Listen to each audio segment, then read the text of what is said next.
कि आखिर 144 सालों में एक बार आने वाला असली महाकुंभ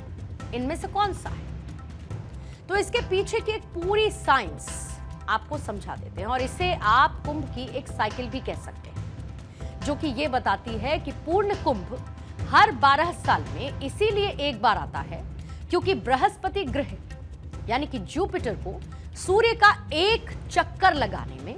12 साल का वक्त लगता है और जब 12 पूर्ण कुंभ 144 सालों में पूरे होते हैं तो इसे हम महाकुंभ कहते हैं। और महाकुंभ के लिए हमारे सौर मंडल में एक ऐसी विशेष खगोलीय स्थिति बनती है जिसमें शनि, चंद्रमा और बृहस्पति ग्रह सूर्य के साथ एक रेखा में मौजूद होते हैं और इस बार भी हमारे सौर मंडल में यही खगोलीय स्थिति बनी है। इसका पौराणिक आधार भी है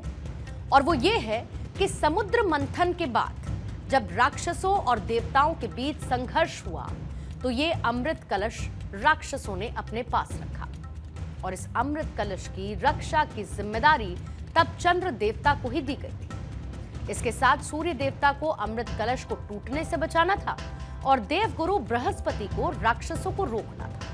और शनि देवता को जयंत की निगरानी के लिए भेजा गया था कि कहीं जयंत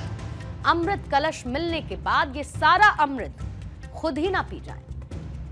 और यही वो आधार है जिसके मुताबिक इस बार के कुंभ को 144 सालों में एक बार होने वाला महाकुंभ बताया गया। लेकिन यहां पर एक सच ये भी है कि सौर्य मंडल में ग्रह और उपग्रह कभी भी सूर्य के साथ एक रेखा में नहीं आते और यही कारण है कि महाकुंभ की सटीक गणना को लेकर हर बार विवाद होता है। यानी कि यह विवाद सिर्फ इस बार ही नहीं हो रहा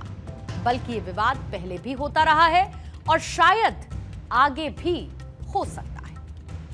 लेकिन महाकुंभ में स्नान करने वाले सभी लोगों को यह बात भी पता होनी चाहिए कि आपने जिस महाकुंभ में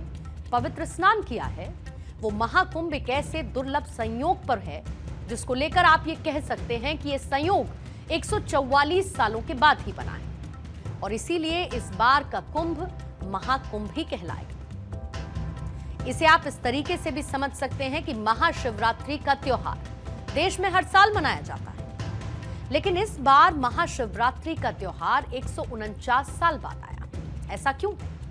तो इसका जवाब यह है कि हमारे देश में कोई भी त्योहार एक विशेष संयोग पर ही बनता है